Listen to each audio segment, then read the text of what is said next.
Universidad de Zaragoza. Con anterioridad ha sido profesor en varias universidades españolas y latinoamericanas, en concreto la Universidad Nacional de Córdoba y la Universidad Siglo XXI de Argentina, en la Universidad de Navarra de España y en el Instituto de Filosofía de la Universidad Veracruzana de México. Daniel es una persona con una sólida formación en el campo de las teorías de la comunicación y la semiótica de la comunicación, con una formación, pues, yo diría que bebe de fuentes filosóficas y sociológicas para, a partir de ahí, edificar, como digo, una teoría de la comunicación sólida, que es pues una de las disciplinas, como sabéis, fundamentales de nuestro campo de estudio. Ha publicado varios trabajos en los últimos años, incluso cabría citar los libros Lo tecnológico y lo imaginario, las nuevas tecnologías como creencias y esperanzas colectivas, en el año 2006, y más recientemente Comunicación y cultura como asignación social, ensayos sobre el imaginario neotecnológico, este último en el año 2011 en la editorial Fragua de Madrid. Bien, vamos a comenzar la conferencia de Daniel. Como sabéis, podéis en el programa, lleva por título El movimiento del 15M y su impacto en la esfera pública española, y como sabéis perfectamente, pues probablemente sea en este año 2011 de elecciones y de perpetua campaña electoral, probablemente el acontecimiento más importante desde el punto de vista de la movilización de la esfera pública que se ha producido en los últimos años. Una movilización ciudadana que se prolonga en el tiempo, que tiene efectos prácticos, aunque sea a pequeña escala, al menos hasta ahora, en la composición del espacio público, y que además se moviliza en buena medida utilizando las redes sociales. No digo más, Daniel, cuando quieras comenzar. Muchas gracias por participar. Bueno, primero agradecerle a Guillermo la invitación para estar aquí en un programa que es tan interesante y que a veces cuesta organizarlo por la diversidad de gente y de temas que implica, y sobre todo por las investigaciones que hay detrás de esta convocatoria. La gente no viene a hablar porque sí, sino que ha escrito y ha publicado y ha investigado cosas. Lo segundo es decir, agradecerles que permanezcan sentados a pesar de la presentación de Guillermo, porque ya con decir teoría de comunicación, semiótica y todo lo demás, yo esperaba creí que era una estrategia para que quedara vacío esto, pero bueno, veo que o no han escuchado y dijeron, bueno, de todas maneras vamos a conceder un poco de crédito, a ver qué pasa. El tema es, efectivamente, como decía Guillermo, es que probablemente estemos con el 15M ante un fenómeno único, probablemente en los últimos 70-80 años de la historia política de España. Y esta será una idea que tendré que justificar, porque considero que es un fenómeno único que trae realmente novedad política y novedad sociológica a la escena política española, y creo que es probable, eso está por probarse, que a la escena política mundial. Lo segundo es decir que la valoración que se hace del 15M en relación a las elecciones, creo que puede ser interesante, aunque será lo último que diga, creo que puede ser interesante en función de cómo nuestras categorías mentales nos ayudan o no a comprender el fenómeno. Como ustedes saben, el gran problema cuando hay algo nuevo es interpretarlo como nuevo. Es decir, cuando alguien se espera algo, después de una campaña publicitaria, es muy fácil saber qué viene. Realmente el fenómeno de la modernidad ha traído como una de sus claves la novedad. La novedad como siempre lo mismo. Quiero decir con esto, todos los años sabemos que habrá novedad en la ropa que vamos a utilizar, todos los años sabemos qué tipo de novedad hay en los ordenadores, todos los años sabemos qué novedad habrá en aparatos tecnológicos varios. Es decir, la novedad, tal como se habla de novedad en el sentido moderno de la palabra novedad, es algo esperado, anunciado, proclamado. El problema es que lo nuevo no es eso es lo mismo que se repite, ¿no? Es decir, así como la primavera llega más o menos siempre en la misma época, así también en la misma época llega el aparato tecnológico, llega la ropa que hay que utilizar. Es decir, en realidad los ciclos sociales llaman novedad a algo que es la repetición, ¿no? Es decir, estamos usando mucha de la ropa que estamos utilizando hoy, es una reconsideración de ropas que son de hace 20 o 30 años, y la música que escuchamos a veces es también un remake o una adaptación, etcétera, de música que ya hemos utilizado, y en medio de todas esas novedades a veces aparece algo que realmente merece el nombre de nuevo. Y el 15M merece el nombre de algo nuevo. Pero en tanto que es nuevo, el gran desafío es con qué categoría mental lo puedo descubrir como tal. Cuando alguien va a un país diferente, supongamos que vamos a Oriente por poner un fenómeno lejano, uno se prepara mentalmente para sorpréndeme. Si va allí y dice, bueno, a ver, quiero comer bichos, hormigas y langostas y nada, quiero ver un monje budista levitar, ¿no? Quiero ver la gran muralla china. Es decir, a veces este fenómeno que llamo de la novedad moderna nos obliga como, quiero ver, quiero sorprenderme, ¿no? Es decir, quiero... Y entonces, normalmente la sorpresa es mucho más que lo que yo había visto en la película, es mucho más que lo que había visto en el vídeo, es mucho más que lo que vi en la fotografía. Siempre hay una categoría previa que nos permite comprender aquello que nos sorprende. El turismo es realmente una de esas formas de acceder a lo nuevo. Es tal vez una de las modalidades con que tenemos nosotros para acceder a las cosas nuevas. Pero el 15M, insisto, a pesar de lo que estaba sucediendo en Internet, o justamente por lo que estaba sucediendo en Internet antes de eso, es algo nuevo. E insisto, no es nuevo a la moda del turismo, no es nuevo a la moda de un remake de un movimiento social, sino que es nuevo en tanto implica consecuencias nuevas. Estas son las ideas que quiero comentar rápidamente.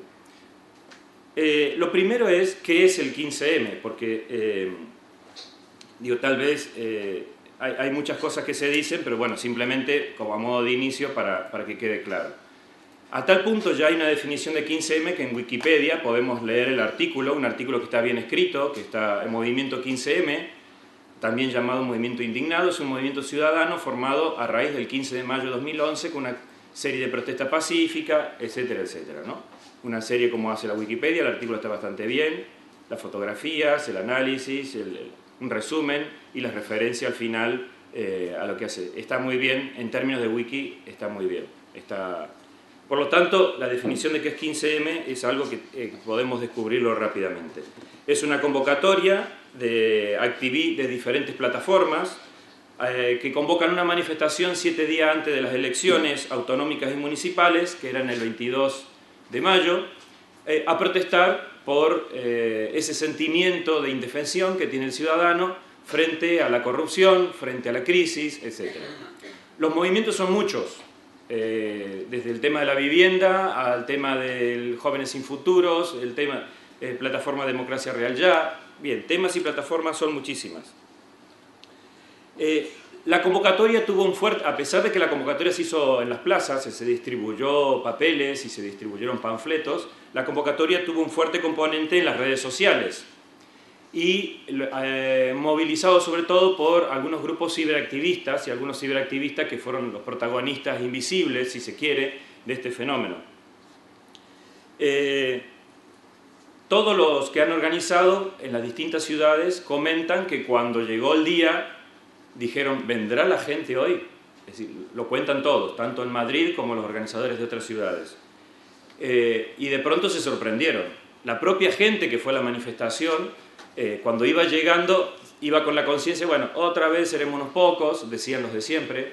El que iba por primera vez dice, bueno, vamos a ser algunos, pero bueno, al menos voy a gritar un poquito antes de las elecciones. Pero la sorpresa fue que había muchísima gente, no solo en Madrid, sino en todas las ciudades que se habían convocado. El éxito fue en todas las ciudades.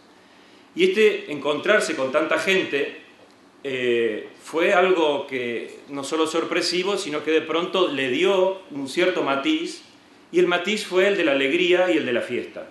La gente se reunió allí, muchísima gente joven, y rápidamente la manifestación empezó con consignas políticas, empezó con ideas claras y a la vez con un clima casi festivo.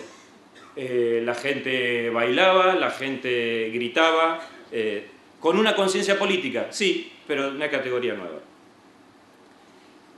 Bien, pequeña descripción que creo que muchos de ustedes a lo mejor han vivido y que han sido testigos y que han participado. ¿Cuál era el contexto más inmediato, si se quiere, de este 15M? El contexto era la llamada Primavera Árabe, en particular Túnez y Egipto. Y el rol que en Túnez y Egipto habían cumplido las redes sociales para poder saltarse la censura, para poder manifestar la bronca, la indignación, la palabra indignación la tomo entre comillas, la bronca, el coraje, el odio, frente a un sistema que no solo ya era opresor, sino que estaba matando de hambre. Esto lo desató, como ustedes saben, en Túnez, un universitario que se dedicaba a vender verduras y frutas y que le prohíben vender frutas y verduras y él dice: no puedo sostener a mi familia, si no puedo sostener a mi familia me quemo. Se quemó, murió luego y efectivamente esto desató la furia, no la furia roja. La furia roja anoche casi que fue la que llevaba la camiseta roja. No, desató la furia, y esa furia fue organizada, a tal punto fue organizada y resistente que lograron algo que parecía impensable poco tiempo antes, incluso porque Internet estaba controlado por el propio sistema político. Ustedes saben, Túnez fue uno de los organizadores de los foros en torno a Internet y a pesar de eso mantenía el control de Internet en todos sus niveles, tanto para dar las direcciones como para jerarquizar el intercambio de mensajes y todo. Pero a pesar de eso, Internet funcionó, las redes sociales funcionaron y jóvenes que tenían educación universitaria, que sabían idiomas y que manejaban las redes sociales, fueron unos movilizadores con los que no contaron el propio gobierno. Este fue parte del contexto.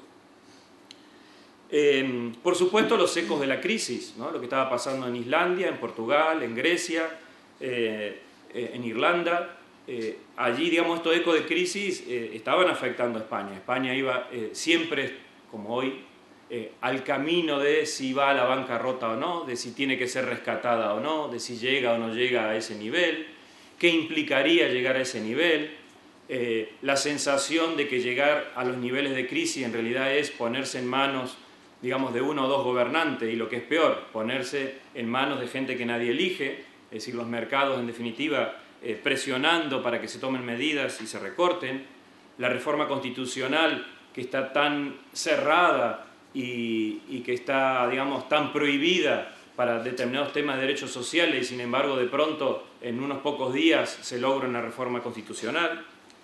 Bien, este contexto, insisto, como contexto, es parte de esa manifestación del 15M. ¿Cuál sería el antecedente dentro del contexto? El antecedente es una convocatoria, también utilizando nuevas tecnologías, que es la del 13 de marzo de 2004. También la comento porque es probable que muchos de ustedes hayan sido demasiado adolescentes para esa época y a lo mejor se les haya pasado. Como saben, el 11 de marzo del 2004 hubo un atentado. El gobierno del PP en ese momento, con Aznar a la cabeza, tiene la hipótesis al principio de que puede ser ETA. Rápidamente se ve en los medios internacionales que no es ETA, que es un atentado islamista, pero el gobierno del PP mantiene la versión de que es ETA y intenta justificarlo hasta llegar, digamos, a los juicios que luego hubo, etc., ¿no? Y efectivamente no era así y la información estaba muy rápido. El que leía medios internacionales rápidamente supo, medio día después, cuanto mucho un día después, que no había sido ETA. Realmente aquello era un escupitajo a la inteligencia del ciudadano y entonces se organizó a través de SMS, a través del móvil, se organizó una manifestación muy rápida, una movilización instantánea, aquello que se llama un flash mob, y se lo hace el día previo a las elecciones generales, que eran el 14 de marzo de aquel año, el 2004.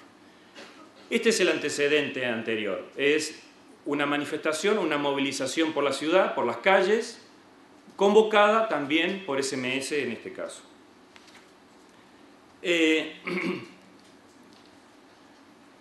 Bien, como veremos, este antecedente es antecedente, pero también es antecedente todo los movimientos de desobediencia que ha habido en España, porque el antecedente, tanto el árabe como el antecedente de marzo del 2004, son antecedentes en cuanto a la combinación de la utilización de las nuevas tecnologías para salir a la calle.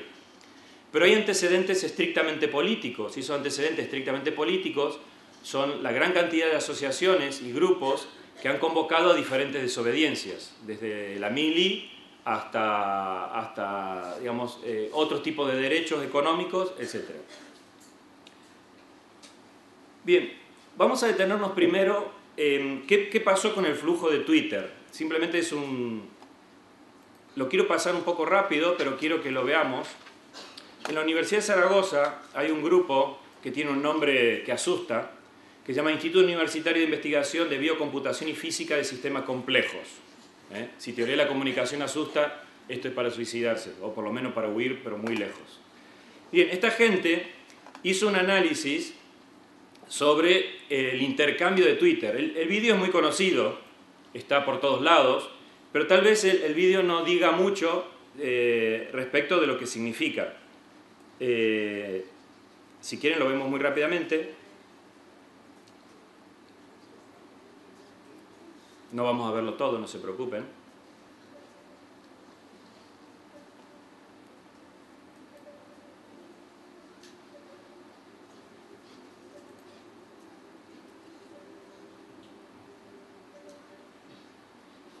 Se buscaron ese tipo de palabras y se rastrearon en casi 600.000 mensajes. Y esto es lo que se ve en el dibujo. Todo intercambio de Twitter. Abajo pone la hora y la fecha. Estamos en abril todavía. 29 de abril. 30 de abril. Empezamos mayo.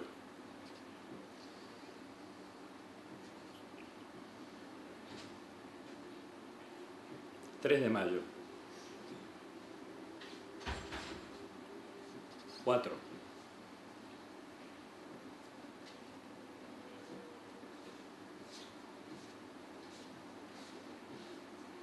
Al lado está el evento de la fecha que se produce. 6 de mayo... 7... Es intercambio en torno a las palabras asociadas a 15M. El encierro de estudiantes de la Complutense, 9 de mayo. Presencia en el momento 15M en un meeting del PP, 10 y 11 de mayo. 11 de mayo, va aumentando el intercambio. 13 de mayo.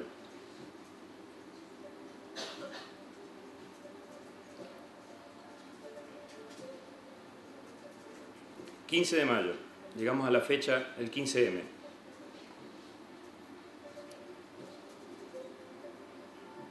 Manifestación del 15M. Parece un fuego al centro, ¿no? 16 de mayo.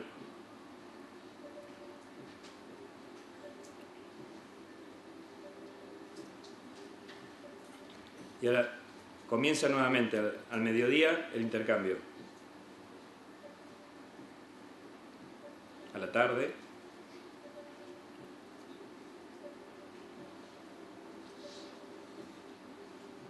El 17 de mayo temprano. El enfrentamiento de la policía y el desalojo de Sol. 8 de la mañana. 17 de mayo.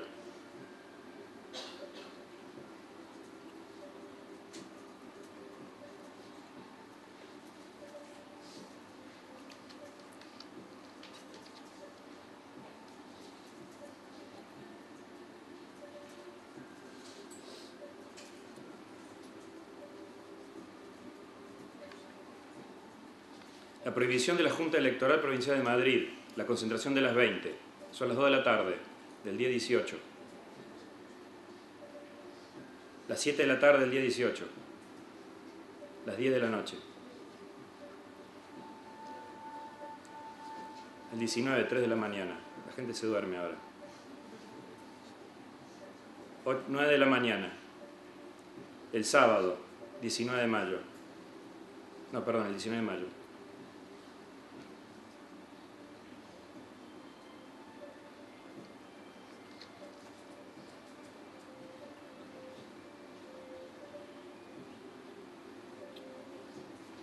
Durante la noche, como ven, baja. 8 de la mañana empieza a subir. Se presentan las propuestas concretas del 15M, 20 de mayo a las 2 de la tarde.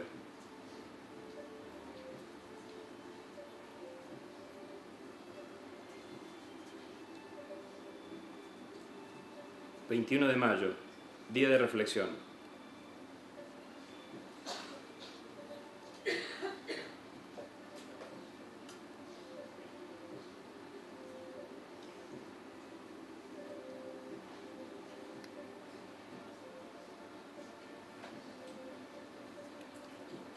Como ven, el intercambio es en todas las direcciones, con algunos fuegos que son los centrales, algunos nodos que son los centrales. Día 22 de mayo, 5 de la mañana. 22 de mayo a las 8, a las 10, a mediodía. Elecciones autonómicas, ahí está el intercambio.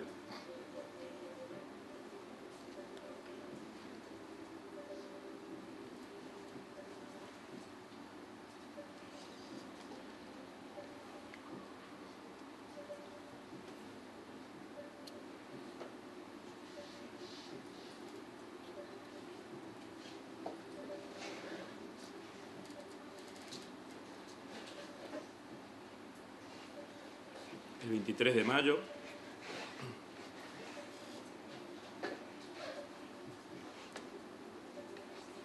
el 24 de mayo comienza a bajar. Esto es la red de palabras asociadas a 15M en Twitter. El 24 de mayo, a las 9 de la noche,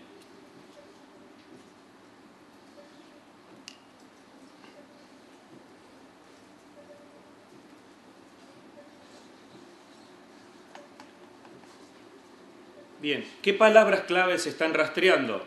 Bien, hay muchas. Acampada Sol, Spanish Revolution, No le votes, 15M, no nos vamos. Esto está todo en la página web. Si ponen bifi 15m.bifi.es, 15m.bifi.es, encontrarán toda la información. Bifi es el instituto este difícil de pronunciar, de biocomputación y física de sistemas complejos. Están las gráficas de las palabras utilizadas para crear ese gráfico que acabamos de ver, que dice bastante de ese intercambio, un intercambio que comienza muy lento. Tan lento empieza que el día 25 de abril, que es cuando comienza el estudio, hay 2.133 usuarios, 2.133 usuarios que utilizan palabras o que se pueden encontrar utilizando palabras asociadas al 15M. El 15 de mayo son 4.544, es decir, ha duplicado. Pero lo interesante es que del 15 al 22 de mayo se multiplica casi por 100. Pasa a 45.731 usuarios. Pasa de 4.500 a 45.000. Esto pasa en una semana. Y pasa lo mismo con otro criterio que utilizó el grupo de investigación, que es el criterio de popularidad.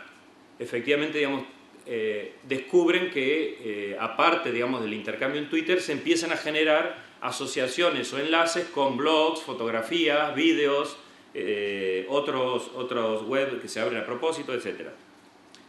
Bien, ¿qué conclusiones saca este grupo? Que es un poco lo que nos interesa a nosotros. Voy a decir algunas que son las que nos interesan para que no nos entregamos mucho. Primero, que el movimiento 15M fue autoorganizado. No hubo intervención del exterior. Es decir, tal como refleja la convocatoria por Twitter, no hay una intervención exterior al grupo que se autodenomina 15M.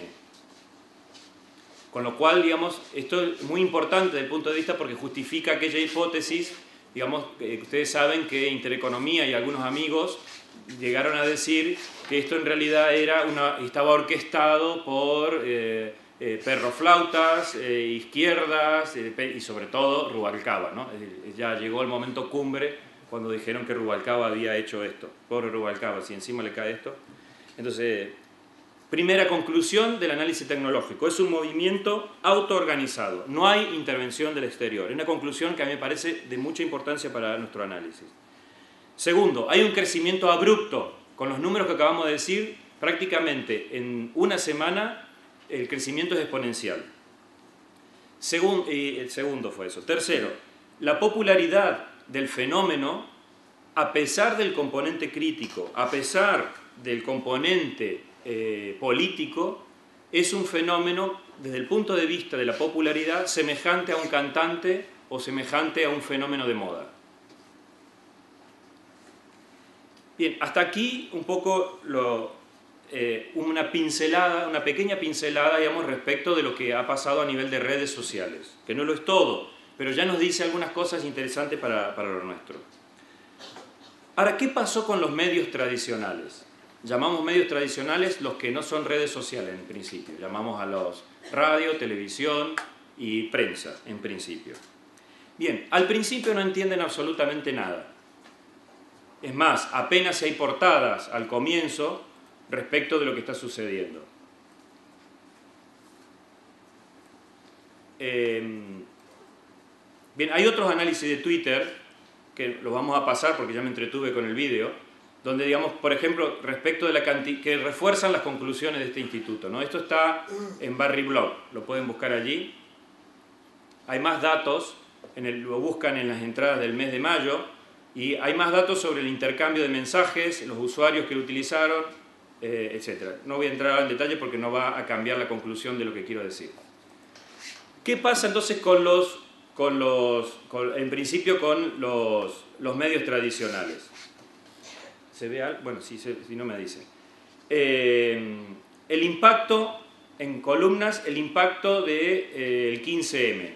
Y abajo están las fechas. La primera fecha es el 16 de febrero y la última fecha es el 21 de mayo. Efectivamente, temas del 15M empiezan con 26 el día 13 de mayo. Un poquito. Y a partir del 13 de mayo comienza a haber presencia en los periódicos. Respecto a la repercusión, la representación de los medios con mayor repercusión, aquí hay realmente una disparidad absoluta, ¿no? Público, bueno, no tanta disparidad, ya veremos que era esperable. Público tiene, digamos, está en la base con 80, El Mundo, El Ideal de Granada, Gaceta Córdoba, El Periódico de Aragón, Diario, y El País se ubica con 51, aquí en la mitad. La Verdad, El Diario de Córdoba, Europa, y quiero mostrarle La Voz de Cádiz, La Voz de... y desaparece, el resto de periódicos desaparece, ¿no? Público y El Mundo son los que tienen una mayor repercusión respecto de este tema. Pero si uno analiza las portadas de lo que aparecía en esos días, realmente es lamentable. Primero que casi no aparece. Solo 3 portadas dan algún tipo de anuncio, incluso algunos con equivocaciones. En los regionales el panorama a veces era peor. La idea era parecida, son perroflautas. ¿Saben, digamos, por qué perroflauta? Porque, bueno, son, digamos, una pequeña tribu urbana, ¿no? Gente que anda con perros y que se dedica a sentarse en la plaza a tocar la flauta. Son perroflauta, una expresión que eclosionó para nombrarlo. Son antisistemas. Bueno, no, están... Realmente hubo mucha curiosidad porque tal vez a esto venía la hipótesis que decía al principio, no había categorías para pensarlo. No había, digamos, no sabíamos cómo pensarlo. La única antecedente que teníamos para pensarlo son antisistemas o son anarcos que no le importa nada y que vienen a romper todas las cosas, nuestra vida civilizada sobre todo. Bien, aquí se da con los medios la primera desconexión, que es muy importante. No es casual que Público y El Mundo tengan la mayor cantidad de referencias, no es casual. Lo que estamos hablando son de redacciones que estén más o menos integradas o no en el uso de las redes sociales. Cuando digo uso de redes sociales hablo de que usan en serio redes sociales, no como los partidos políticos, es decir, que cumplen con el expediente de tener una cuenta de Twitter, pero tienen que tener a 7 o 14 personas, depende de qué partido, para que les maneje la cuenta. Hablo de medios que efectivamente tienen periodistas que utilizan las redes sociales, saben de qué van las redes sociales y hay una política de parte del medio de utilización de redes sociales. Aquí se produce el primer síntoma de desconexión con los medios sociales, el primer síntoma de incomprensión entre las dimensiones que están online, entre la presencia o quien se surte y nutre de lo que está pasando en Internet y de quien mira la plaza y ve que hay gente que está transpirada. Por un lado, entonces, aparecen los que están en la plaza y que manejan redes, inmediatamente se arma la acampada, los móviles y los ordenadores aparecen, y por el otro los espectadores, que van a un que prefieren el meeting, prefieren la reunión y los medios tradicionales. En el primero, en la plaza y las redes, lo que estaba pasando es que estaba produciéndose un nuevo tipo de política. En los segundos, en el meeting y en los medios, lo que estaba pasando es que se seguía con la política de partidos que estaban en campaña. Eran dos eventos absolutamente diferentes, aunque los dos tenían como horizonte unas elecciones. Y entonces viene la pregunta que no hay que escapar, que hay que tratar de darle cuenta, es ¿quiénes son los manifestantes? Que era lo que se preguntaba a todo el mundo cuando decían esto. ¿Quiénes son los que están aquí? Si leemos por ejemplo, en Democracia Real Ya, los manifiestos, casi todos los manifiestos salieron al cruce de esto, de quiénes somos. Leo aquí el manifiesto, el primer párrafo. Manifiesto Democracia Real Ya. Somos personas normales y corrientes, somos como tú. Gente que se levanta por las mañanas para estudiar, para trabajar o para buscar trabajo. Gente que tiene familia y amigos, gente que trabaja duro todos los días para vivir y dar un futuro mejor a los que nos rodean. Unos nos consideramos más progresistas, otros más conservadores. Unos creyentes, otros no. Unos tenemos ideologías bien definidas, otros nos consideramos apolíticos. Pero todos estamos preocupados e indignados por el panorama político, económico y social que vemos a nuestro alrededor, por la corrupción de los políticos, empresarios y banqueros, por la indefensión del ciudadano a pie. Ese es el nosotros que se define como democracia real. Y si vamos a las otras plataformas, las definiciones son similares. Apuntan a que somos gente, apuntan a que somos personas, apuntan a que venimos libre y voluntariamente, que queremos un cambio. En realidad nos une la vocación de cambio, dice otro de los manifiestos. No representamos a nadie, venimos porque queremos. Somos multitud, dicen algunas de los manifiestos de acampadas de provincia, vamos a decirle de provincia para no hablar de la acampada Sol y la acampada de Barcelona. Y otra referencia múltiple, somos muchos, somos multitud, somos muchos. Y llegan a decir en algunos de los panfletos, reivindicamos el anonimato, mientras experimentamos una participación real y libre en algo colectivo. Esto es lo interesante y la primera nota de novedad absoluta. No son antisistema, no son perroflautas, es gente que está, no quiero usar la palabra indignado, ya veremos a ver por qué, es gente que está molesta, que tiene bronca y que se siente maltratada, que se siente indefensa y que va a una manifestación libremente. Por eso se sorprendió la gente, porque bueno, voy a ir.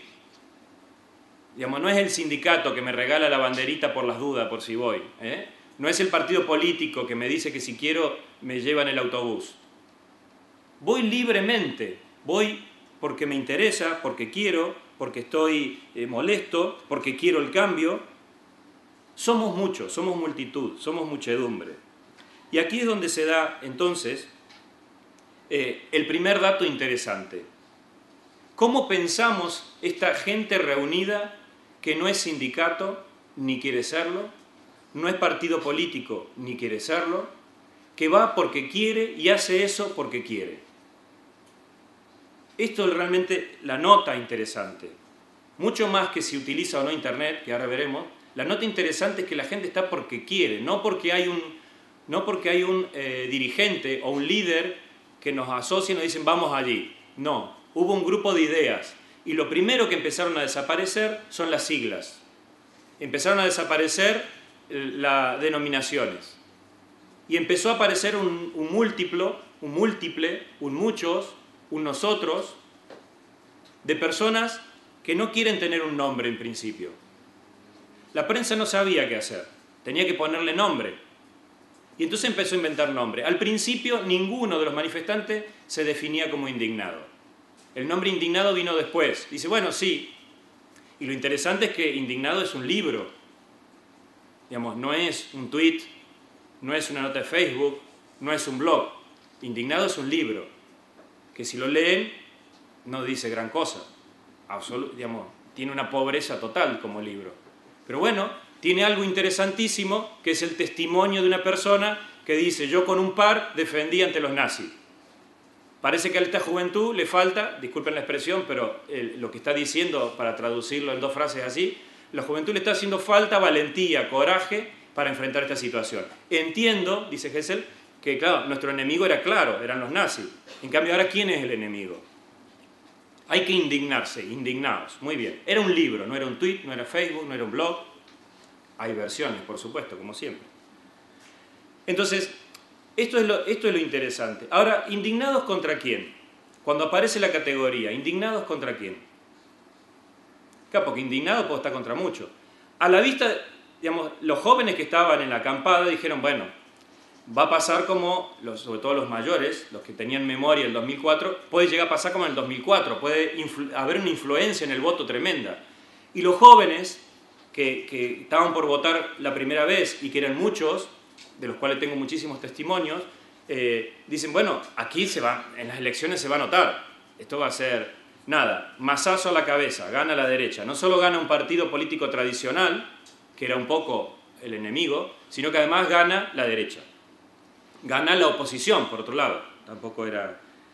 Entonces, primer mazazo en la cabeza, es decir, entonces, ¿qué hacemos aquí? Entonces, uno puede empezar a descubrir que indignados abarca un amplio abanico que va desde los indignados contra el PSOE, indignados contra un tipo de gobierno, a los indignados con el sistema. La gente, a lo mejor, como la voz que surgió era la indignación contra el sistema, a lo mejor creyeron que eso era la indignación, pero la indignación es un espectro, y el panorama, los resultados que analizó el CIS respecto del Centro de Investigaciones Sociológicas, los datos que hay del análisis de elecciones sobre la influencia del 15M en las elecciones, en el voto del 22M, los datos muestran claramente que la influencia fue, sí, en voto en blanco, hubo unas influencias, sí, pero no la que se esperaba. Primera conclusión, entonces, que uno puede ver, la indignación no era contra el sistema solamente. La indignación era contra una circunstancia particular, pequeña, esa puede ser. O, la hipótesis que me gustaría sostener como hipótesis final, es probable que el voto todavía esté decidido por medios tradicionales. Las creencias familiares, la tradición, la televisión, la prensa. Esa es mi hipótesis, pero veremos. Mientras tanto, ¿qué sucede en las plazas? Digamos, cuando empieza el 15M, cuando empieza la acampada. Porque aquí está lo interesante. Cuando se atribuye esto a las redes sociales, no hay que olvidar que la novedad no es las redes sociales. Porque las redes sociales han hervido durante estos años de lugares críticos, de pensamiento crítico, de ironía, hierven las redes sociales. La novedad era que las redes sociales saltaban a la calle y que la plaza era tomada por la gente con nuevas sensaciones. ¿Qué había allí? Necesidad y deseo de estar juntos. La gente tenía ganas de estar juntas, estaba feliz de estar juntos. Yo no sé si han ido, hay gente que estaban acampadas aquí en Valencia o en algún otro lado. 1, 2, 3, 4, 5, 6, 7, bueno, pongamos que hay 10. Yo estuve un poco, no me quedé a dormir nunca, porque tengo un niño pequeño, si no me iban a matar, mi compañero me mata. Pero iba a morir, pero no por la policía. Necesidad, del deseo de estar juntos. La gente tenía ganas de estar junta, celebraba estar junta.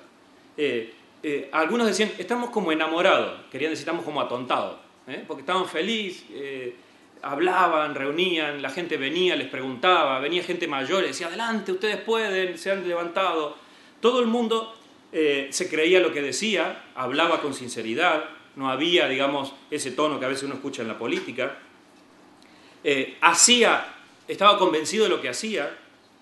La plaza se convirtió en un lugar de intercambio, de diálogo, de solidaridad, de buena onda, de buenas vibraciones, y se vivía como una excepcionalidad. A tal punto se vivía como una excepcionalidad que la gente sacaba fotos, porque decía, estamos haciendo historia. Esto es, no sé, como el Mayo francés, la gente no sabía cómo decirlo, pero estamos haciendo historia. Se sacaban fotos, se filmaba, la sensación era única, era un estado de excepción. A tal punto que muchos vivían la dificultad de volver a la vida normal. La gente salía de ahí, iba a su casa, y en su casa estaban cenando la sopa de siempre, viendo el programa de televisión de siempre. Y entonces, claro, iban los jóvenes a su casa, estaba el papá, la mamá, o incluso alguna pareja, qué sé yo, esto va a pasar, esto ya he visto tantas veces lo mismo. Y sin embargo, esa excepcionalidad estaba mostrando que el camino que estaban viviendo era eso. Ahí es cuando se plantea, después de estas primeras sensaciones de comuna, sensaciones de vivencia sentimental, emocional, muy fuerte y muy interesante, ahí es cuando se plantea el que hay que hacer propuestas. Y salen estos manifiestos ya con una lista de propuestas. Hay varias listas de propuestas y sobre todo cómo seguir. Y después del mazazo de las elecciones también, cómo seguir, cómo hacer esto, ¿no? Bien, yo no voy a plantear ahí cómo siguió, cómo no siguió, sino algo que define qué estaba haciendo la gente en la acampada. Los viejos, diríamos, estaban haciendo asambleas, y una asamblea se hace de esa manera, se habla, etc. Bien, eso decimos los viejos. Cuando digo viejo me refiero 35, tal vez 40 para arriba, 40 para arriba tal vez. Pero ¿qué dicen los que estaban participando y que movilizaban las cosas? Lo leo. Este es el testimonio de Alba Muñoz.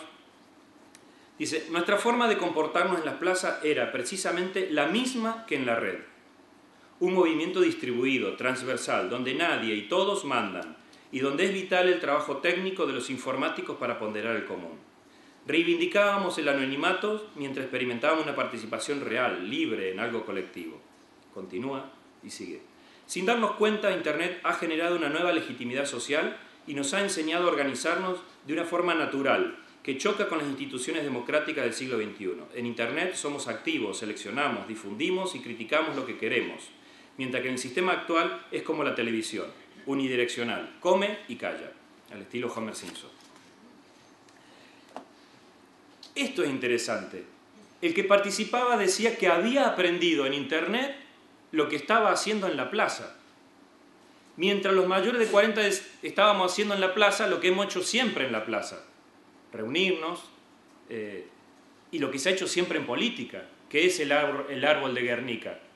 Sino, digamos, los vecinos que se sientan a dialogar y que se sientan a hablar sobre las cosas comunes, donde todos valemos por igual y todos opinamos. Bien, los jóvenes no lo habían aprendido en la plaza, no lo habían aprendido en la escuela, no lo habían aprendido en la universidad y, por supuesto, imposible, no lo habían aprendido en los medios de comunicación.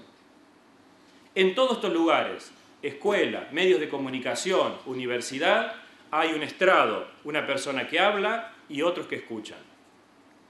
La asamblea rompía con este modelo, con el modelo del sembrador, el modelo del que sabe y distribuye conocimiento para que todos tomen nota, lo graben y saquen fotografía.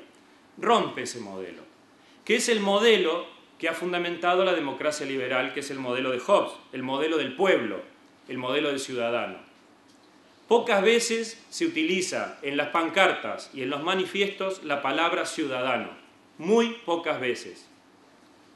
Se intuye que la palabra ciudadano va en contra de un movimiento de características nuevas. Y pocas veces se utiliza la palabra pueblo. Es más, cuando se grita la consigna, el pueblo unido jamás será vencido, todos los jóvenes piensan, ¡ah, qué lindo! Sí, eso como cantaba mi padre y mi abuelo. No viven la consigna como propia. La apelación al ciudadano y la apelación al pueblo son apelaciones que no definen el movimiento 15M. Lo que define el movimiento 15M es la apelación a somos personas, somos sujetos, estamos libres, queremos crear, queremos algo distinto, somos muchos, somos multitud. Y esto tiene que ver con la base política de este movimiento, que es la crítica a la representación política. No nos representan. Y si no nos representan, y yo tampoco represento, yo hablo por mí y respondo por mis palabras y por mis acciones. Si esta noche me pegan y me sacan de la acampada, es a mí a quien sacan. Sin embargo, el político lo que va a tener que hacer es estar en su estrado enviando a la policía. Esta forma de pensar, de organizar, de razonar lo que es político, estaba generando una esfera pública no estatal. Una esfera pública no estatal. está en discusión detrás de esto qué es ser ciudadano y qué es el Estado. Porque cuando hay Estado, hay pueblo, hay ciudadano. Y un ciudadano y un pueblo se define por una voluntad única. Esto lo habrán estudiado en todas sus clases de políticas. Lo importante del pueblo es que tiene una voluntad única. La unión, y por lo tanto la jerarquización, define el concepto de pueblo y por lo tanto también el de opinión pública. Lo que se estaba fraguando en el 15M es la posibilidad de que muchos, en tanto permanecen muchos, son capaces de unirse por algo que no unifica: el lenguaje y la comunicación. El lenguaje y la comunicación estaba permitiendo a la gente que se siente todos iguales, y el único, digamos, el héroe del 15M es el que se sienta en una asamblea, sabe escuchar y luego a todos, no al dirigente, no al profesor, no al sabiondo que comenta en la tertulia de turno, sino sabe escuchar a todos. Al viejito, al enfermo, a la señora, a los jóvenes. Este es el héroe del 15M, el que sabe escuchar a todos. El que no espera de un dirigente algo distinto de lo que espera de su vecino. La multitud, unida no ya por una voluntad y por lo tanto por una jerarquía, sino unida por algo que se deja atrás, unida por algo que queda a las espaldas, que es la experiencia de estar juntos. La multitud se define por algo, digamos, se definía rápidamente allí por no sentirse en casa. En la plaza era nuestro hogar, la plaza es nuestro lugar. Por eso era tan difícil marcharse, por eso era tan difícil también decidir irse. ¿Por razones estratégicas y políticas? Sí, pero por razones afectivas. Si nos vamos de la plaza, no vamos a nuestra casa. Abandonaremos nuestra casa, que es este lugar asambleario, igualitario, no representativo, este lugar de espacio público no estatal. La multitud no busca tomar el poder. En el momento que un miembro del 15M, cualquiera de las plataformas, sea diputado o senador, como le pasó a Dani el Rojo del mayo del 68, en ese momento deja de ser 15M, deja de pertenecer al movimiento, deja de ser multitud. Se defienden las experiencias plurales, la democracia no representativa, y trata de tenerse usos y costumbres que no son estatales.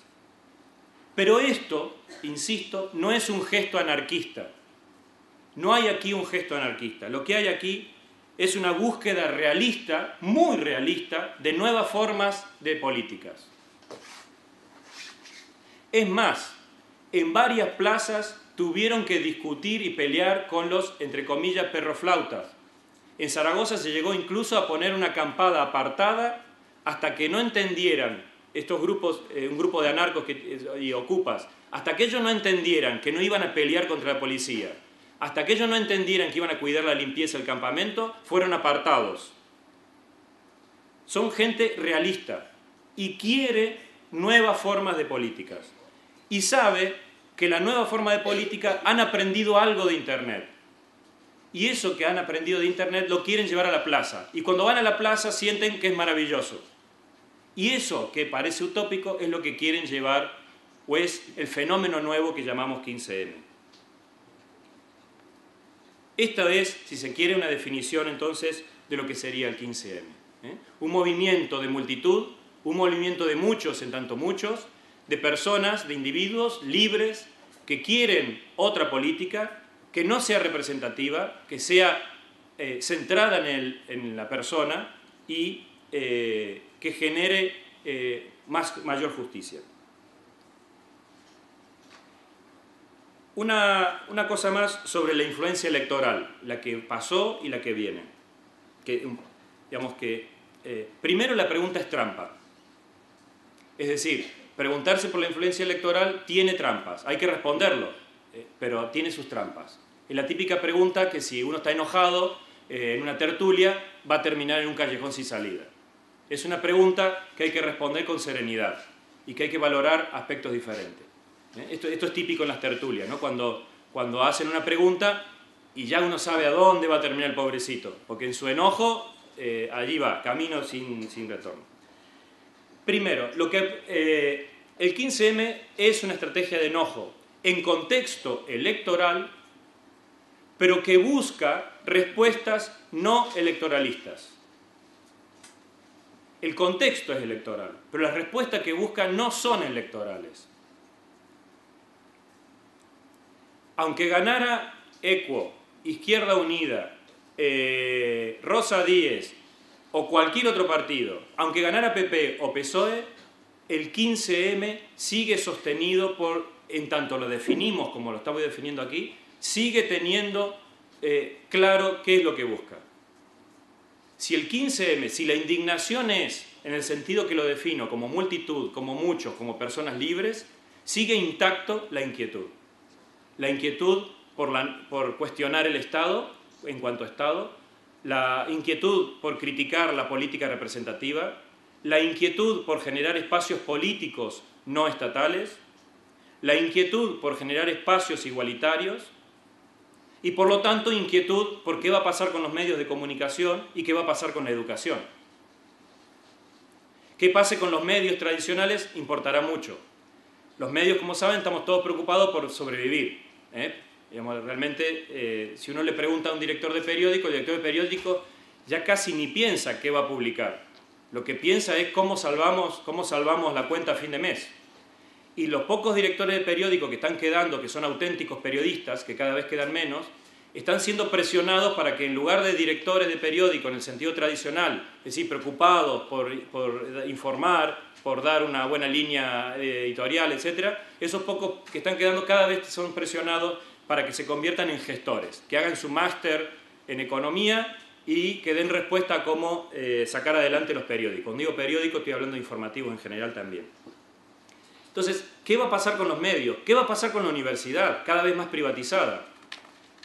Con una universidad que puede enseñar todo lo que quiera, siempre y cuando fomente el mercado laboral. Es decir, la verdadera censura universitaria viene por el lado de que hay que enseñar cosas que conduzcan al mercado laboral. Entonces, ¿qué va a pasar con medios y con educación si el 15M se convierte en una corriente de opinión y empezamos a pensar espacios políticos que no son representativos, espacios políticos asamblearios, etc.? Bien, lo que yo creo esa es la primera cuestión, ¿no? Es decir, la pregunta tiene trampa y gane quien gane las elecciones, da igual porque el 15M va a seguir funcionando. Y porque si consiguiera demasiados resultados en las elecciones, es probable, esto ya es una opinión mía, es probable que fracasara el 15M. Contrariamente a lo que se dice, creo que va a haber movimientos. A ver, ya sabemos cuáles son los movimientos que va a haber, ¿no? Es decir, hay un crecimiento de Izquierda Unida, el surgimiento de uno o dos partidos, es decir, sabemos más o menos en qué va a consistir la influencia del 15M. Ya está, eso no hay que ser muy gurú para saberlo. Pero supongamos que ganara una opción del tipo de vota en blanco o este tipo de cosas, el 15M, tal vez, posiblemente, si triunfara alguna elección semejante al 15M, posiblemente fracase, contrariamente a lo que se dice. La mejor forma de que el 15M continúe como movimiento político novedoso es que se centre o que se concentre en estas líneas fuerzas que aparecieron al principio y que se han ido ahogando con la presión de los partidos y de los medios de comunicación. Y la segunda idea es, hay una fractura en el espacio público. En el espacio público hay una fractura. Por un lado, la tradición, la vertiente tradicional. El pueblo, la noción de pueblo, junto a los partidos estatales, cruzados con ciudadanos offline, que se conectan muy poco o nada a Internet. Aquí hay una melange, una mezcla que está por un lado. Y por el otro, hay el surgimiento de un nuevo espacio político que es la multitud, que reclama una política deliberativa y no representativa y que se cruza con prácticas online. Esta fractura entre pueblo cruzado con lo fuera de Internet y multitud cruzado con estar en Internet, redes sociales, etc., creo que es una fractura que se ha producido. En España el voto lo sigue decidiendo la primera mitad.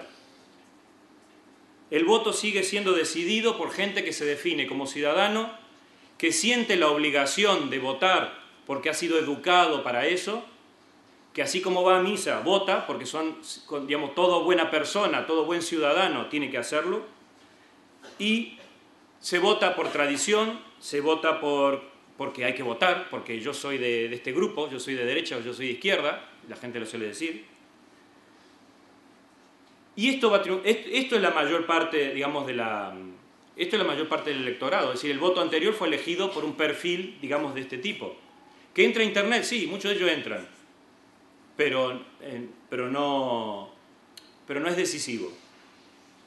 Y por otro lado, el que va a perder es el surgimiento, insisto, de este tipo de política no deliberativa, no representativa, representado por la multitud. Estoy pensando detrás de esto en autores como en libros como La alquimia de las multitudes, de Francis Pisani, que ahora está muy de moda porque está haciendo una vuelta al mundo con temas de nueva tecnología. Estoy pensando en inteligencias colectivas, estoy pensando y también en algo de Paolo Virno, de Toni Negri. Aunque lo que yo he dicho no es exactamente lo que dice Toni Negri, que el que ha hecho famoso el tema de multitud. Bien, ya para terminar, multitud es una categoría ambivalente, es una categoría difícil de definir. Y eso pone nervioso a quien tiene que escribir todos los días 3.500 caracteres contando espacio. O quien tiene que sacar una nota en la televisión. Tengo que ponerle nombre, tengo que llenarlo. Y es una categoría ambivalente.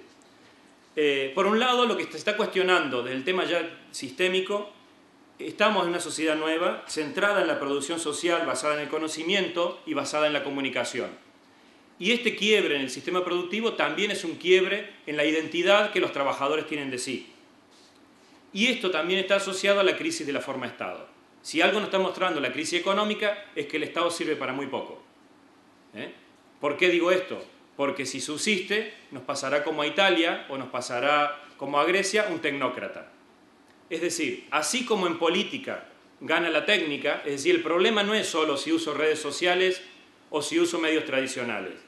Detrás de los medios tradicionales, detrás de una campaña en medios tradicionales y detrás de una campaña en redes sociales está el mismo, el marketing.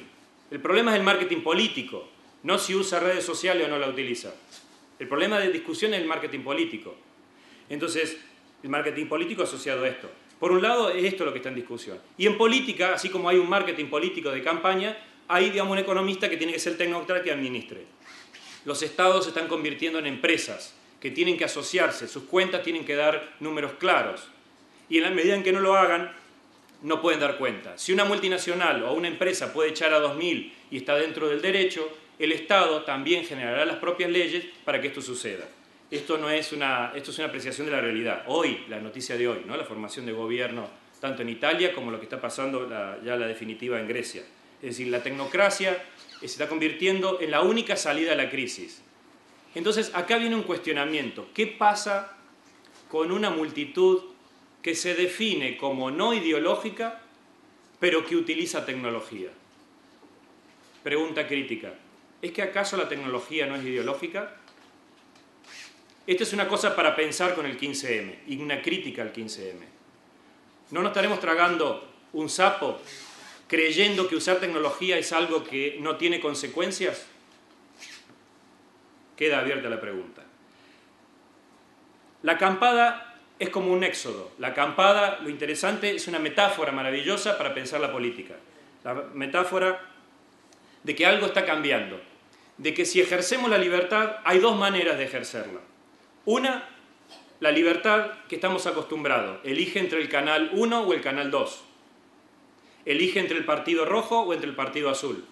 A esa libertad estamos acostumbrados. Es la libertad típica de nuestra sociedad. Es la libertad que necesita nuestra sociedad. Elige la carrera A o la carrera B. Pero es que yo quiero algo que no sé qué. Bueno, estudia las dos carreras. Es decir, lo que está cambiando es la propia noción de libertad y por lo tanto de libertad política. El 15M ha planteado decir, no, la opción no es, el problema de unas elecciones no es elegir partido A o el partido B. La política no es un problema de elegir partidos. La política es un problema de ejercicio de la libertad. Y la libertad se ejerce antes de que haya cadena causales.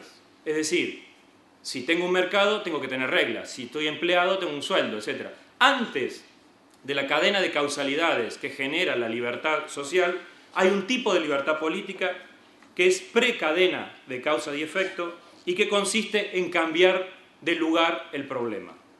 El 15M ha cambiado el lugar de la discusión política. Si llega a tener éxito en el futuro será porque cambió definitivamente el lugar de la política. ¿Cuál es ese lugar? El lugar de la acampada, un lugar pasajero, donde nos establecemos, donde somos iguales, donde discutimos todos por igual y cuando hemos terminado nos vamos y producimos cambios. Creo que la metáfora de la acampada es, desde el punto de vista político, la metáfora de lo que puede producirse desde el punto de vista político interesante en la España de hoy. El resto del mundo parece que sí, pero ese es otro problema. Gracias.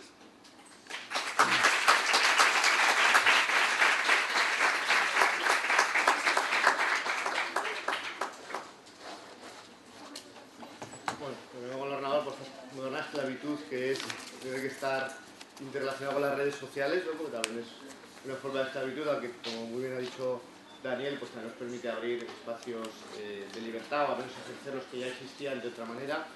Bueno, yo quería agradecer a Daniel, su conferencia creo que ha sido realmente sugerente, que nos ha aportado muchísimo, además abordando un tema que es muy complejo, porque es un tema nuevo, con el que no tenemos, digamos, los recursos o los criterios de análisis convencionales no nos sirven o no nos sirven en la medida que nos servían en el pasado, pero que sin embargo es un tema, pues como creo que se ha puesto de manifiesto y como todos sabéis, de importancia crucial, y no solo por lo que implica el movimiento en sí, sino por aquello a lo que el movimiento pueda conducir o pueda llevar. Bueno, pues aquí habremos un espacio de discusión, de diálogo con nuestro conferenciante para que podáis hacer las preguntas que queráis o los comentarios en relación con la ponencia. Cuando queráis. ¿Tienen que hacer una práctica de periodismo, no? Porque tanta foto de... Algunos sí. Ah, bueno, ahora entiendo. ¿Alguna pregunta o pues, comentario en relación con a quién rompe el hielo? Allí atrás hay dos, mira. ¿Hay? El camarógrafo te está tapando, pero... Parece que... ¿Hay micro? Ahí llevan el micro, mira. Hay dos, uno al lado del otro, así que podemos aprovechar los dos. No, al lado, ¿no había alguien que levantara la mano? No. ¿No tampoco? Una falsa alarma. Ah, bueno. Bueno, pues... Como suele pasar en aquí bueno. Tenemos dos preguntas. Ahí te lleva el micro. César, habla mejor con el micro. Vale. Es que el 15M, si no empieza a renovarse ya encontrar métodos nuevos para la difusión y para actuar, ¿no crees que se puede acabar o que puede ser absorbido por ya ser partidos políticos o diferentes fuerzas o influencias? Sí, mira, después de la crisis, aquí hay que aprender del tercer mundo. Es decir, aquí los verdaderos maestros, digamos, por eso yo me siento muy cómodo en estos temas, porque viniendo de Argentina me siento absolutamente cómodo. Somos maestros en las crisis y en los fracasos. Digamos, contrariamente a nuestra percepción de que somos los mejores, no. Es cierto que si nos subimos a nuestro ego y nos tiramos, nos suicidamos. Pero hemos aprendido y estamos aprendiendo de las crisis. Después de la crisis del 2001, el Corralito, etc., si no saben lo pueden buscar, hubo un gran movimiento social, asambleario, incluso a las asambleas de trueque, la toma de fábricas, es decir, obreros que tomaban la fábrica y empezaban a administrarla ellos, muchos de ellas continúan, etcétera, etcétera. Y hubo una efervescencia que los analistas políticos decían, bueno, wow, esto va a ser impresionante. Bien, nada. Para el 2004, más o menos 3 años después, esto quedó en lugares concretos, en fábricas concretas, en barrios concretos, en pueblos concretos. Sin embargo, la efectividad de un movimiento, o el éxito de un movimiento, no solo viene porque haya continuidad y reformas deseadas. También viene porque se convierta en un hecho simbólico que nos permita construir nuevos sentidos sociales. Quiero decir, el mayo del 68, ¿qué logró? ¿Qué pasó después del mayo del 68? ¿Se lograron cosas? Sí, concretas, sí. Pero no funciona hoy. Cuando recurrimos al mayo del 68, no pensamos en los éxitos concretos que tuvo aquel movimiento. Lo que pensamos es en el símbolo del ejercicio de la autonomía y de la libertad por parte de la gente que quiere hacer lo que quiere. Entonces, yo creo que tenía razón la gente que estaba en la acampada cuando decía esto es histórico. Sí, si fracasa, que es probable, y lo digo así para de paso a ver si pincho y la gente diga, es probable que tenga muchos elementos de fracaso, aún así constituirá un momento simbólico a la hora de definir la política. Y siempre se podrá decir, el movimiento 15M que yo tuve la posibilidad de vivir, etcétera, etcétera, las cosas fueron distintas. Y espero que no nos convirtamos en el abuelito que dice, ay, porque cuando yo era joven, entonces fui a la asamblea, a la Plaza del Sol, y entonces estábamos allí. Espero que no suceda eso. Pero el riesgo está. Por eso digo que es ambivalente la posibilidad de que surjan. Hay propuestas, sí, pero tal como están las cosas, esa propuesta hay que canalizarlas. Es decir, por ejemplo, una reforma electoral. ¿Cómo canalizo la reforma electoral? A través de los partidos. Entonces, ahí vienen desafíos nuevos. Pero ya hay un primer hecho que es éxito.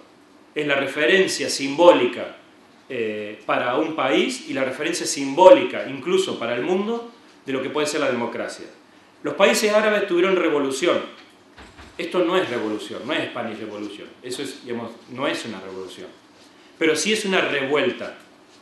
La revuelta es la posibilidad de repensar las cosas que tenemos, de volvernos sobre nuestros propios pasos y decir qué es lo que estoy viviendo. Esto es una revuelta. La gente se vuelve y dice, ¿quiero esto que estoy viviendo? Mirando hacia atrás. Y en ese sentido creo que en cuanto hay una creación de sentido de lo social, eso es éxito. No sé qué va a pasar, la verdad no sé. Sí, no sé. Pero bueno, sí creo que lo importante es que es un hecho ya de referencia, simbólica, política. Muchas gracias, Daniel, por tu intervención. Hoy nos cruzamos en el desayuno y después... Es verdad.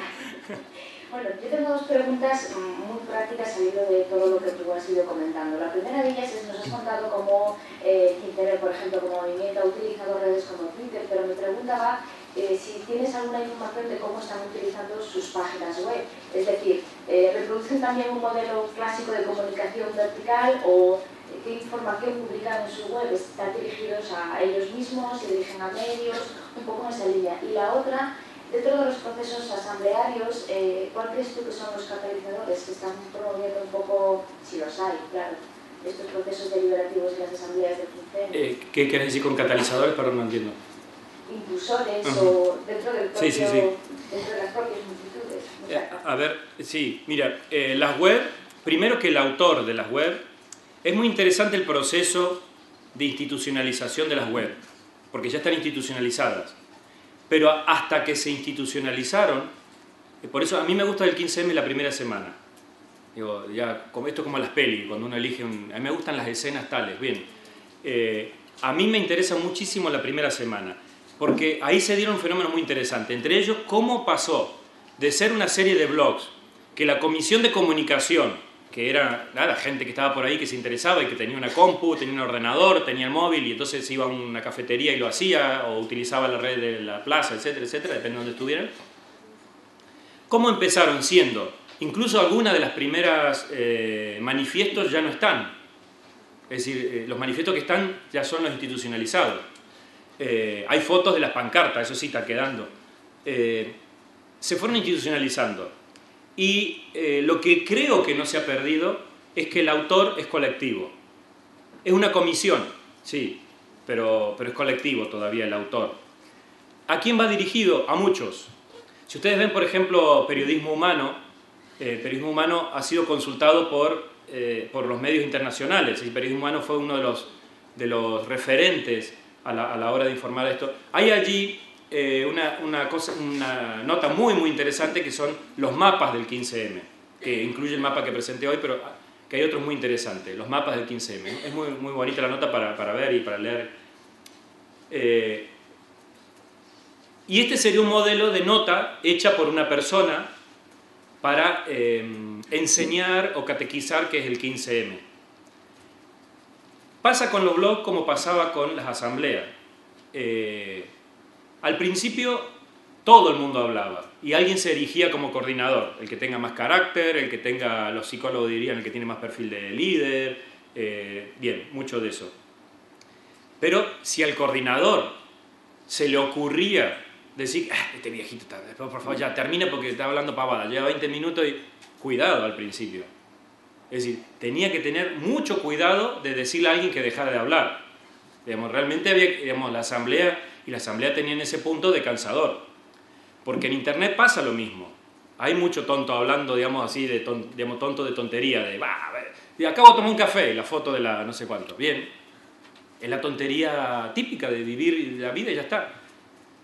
Pero a la vez yo voy viendo otras cosas. Digamos, la diferencia entre la red, una de las tantas diferencias, es que yo cuando abro la red tengo muchas cosas abiertas. Tengo blog, tengo periódicos, tengo Twitter, tengo Facebook, tengo mi correo electrónico. En la asamblea hay un solo canal abierto, que es el que está hablando.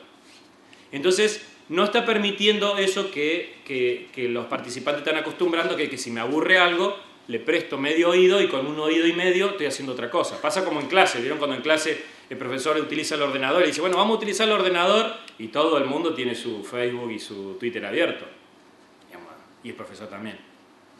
Entonces, pero claro, porque si hay 30 segundos de distracción, si hay 30 minutos de distracción, echamos un ojito. Pero en la asamblea no puede pasar eso. Entonces, la asamblea se convertía en algo raro. Las web, ¿qué ha pasado? Lo único que yo veo de interesante es que sigue siendo un autor colectivo. No sé el análisis, digamos, ya concreto de las web que va a pasar, porque también están informando mucho, pero sirve de coordinación, justamente por la estrategia de red. Porque si entras a Facebook te vas al blog y del blog te vas a no sé qué. Por la estrategia de red, en tanto constituyen un nodo de la red, siguen siendo útiles. En sí mismas, si no, no lo lee nadie. Lo leen los entusiastas nada más. El 10% de Pareto, ¿no? Dice que... y en cuanto a la asamblea, los detonantes de la primera semana era el puro entusiasmo de estar juntos y aquí estamos. Y cuando la asamblea empezó a debatir las propuestas concretas, cambió el perfil del asambleario. Las personas más jóvenes quedaron. ¿Quiénes quedaron? Los que usan redes, pero no solo para jugar, sino también para informarse. Hay dos tipologías grandes, digamos, de uso de redes. Hay muchas, pero dos. Una, el que solo juega, que es el estudiante de 18 años que entra a periodismo, y otra, que es el estudiante de periodismo después de un año, que también se informa. Juega y se informa. Entonces, los que se informan, el que tiene perfil, que se informa a través de redes sociales, han participado diferente, pero no sé, cambió mucho el perfil del asambleario cuando empezaron las propuestas. No tengo más datos, perdón. ¿Alguna pregunta más?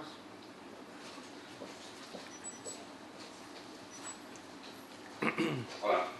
A mí la impresión que me dio en las primeras semanas y demás es que pilló por sorpresa quizá también al Estado y quizá también, por ejemplo, a las fuerzas de seguridad y que me dio la impresión que se vieron tanto desbordadas por determinadas actuaciones del movimiento 15M y convocatorias y manifestaciones que quizá no seguían el procedimiento habitual. No sé si de aquella situación las fuerzas de seguridad o el Estado han aprendido algo y si crees que se va a reaccionar de alguna forma frente a eso, si va a haber una evolución también por parte del Estado de cara a reprimir o controlar lo que pueda suceder. Miren, vamos a ver hoy qué pasa en Nueva York. Hoy en Nueva York van a decidir si lo sacan o no a palos. Así. Entonces veremos qué hacen. Un aprendizaje que tienen que haber aprendido es que el 15M no es violento, que se puede negociar. Es decir, hay cosas no negociables, pero se pueden negociar. Eso lo han aprendido rápido. En Zaragoza pasó, cuando hubo esta decisión del grupo de anarcos y ocupas, pasó que los asamblearios lo que se unieron, se transaron los brazos para que este grupo no agrediera a la policía. Pues nosotros no queremos violencia. Y cuando le dijeron, miren, váyanse, la policía le dijo, váyanse un rato, limpiamos todo y vuelven. Y efectivamente eso hicieron en Zaragoza. Y sé que pasó en otros lados. Lo que dijo después la asamblea, dijo, no, miren, vamos a limpiar nosotros, porque esto no lo volvemos a hacer. Entonces, la idea del Estado, la violencia, la potestad de la violencia legítima del Estado, aquello que define Weber, va a cambiar el ejercicio. Yo creo que va a cambiar, porque lo que están demostrando es que los intentos violentos en realidad, digamos, recrudecen la consigna. Es una demostración por los hechos de la veracidad del reclamo. Pero ese cambio no va a ser total. Y creo que en Nueva York hoy veremos palos, veremos los golpes tremendos. A pesar de que hay policías, marines, en el caso de Estados Unidos, o aquí había policías también dentro del grupo, ¿no? Me parece, no sé qué diga. Una última pregunta. Has usado la expresión violencia legítima del Estado. ¿Existe tal cosa? Lo define Max Weber. Es decir, lo que quiero decir es que en tanto nos convertimos en pueblo y delegamos nuestra responsabilidad en representantes, le hemos delegado la posibilidad de que nos cuiden. Y la dialéctica miedo y salvación es la dialéctica que genera el pueblo. Es decir, el miedo es tal vez la clave de la organización del pueblo en el sentido estatal. Esto es Hobbes, ¿no? No estoy diciendo nada nuevo. Entonces, ojo con el tema del miedo. Yo creo que en tanto el 15M maneje diferente la noción de somos amenaza o generamos miedo, van a cambiar no solo las estrategias de violencia, sino las estrategias de diálogo. Bien, pues, bueno, seguro que hay más preguntas pendientes, pero como llevamos ya cierto retraso, quería agradecer de nuevo a Daniel toda la conferencia y las intervenciones que ha tenido posteriormente y al público por asistir. Bueno, gracias también por estar aquí y por a Guillermo, ¿no? Eso quiero agradecer. Continuamos dentro de 20 minutos a las 12:10 con la mesa redonda sobre 2011, un año de elecciones visto desde los medios de comunicación. Muchas gracias.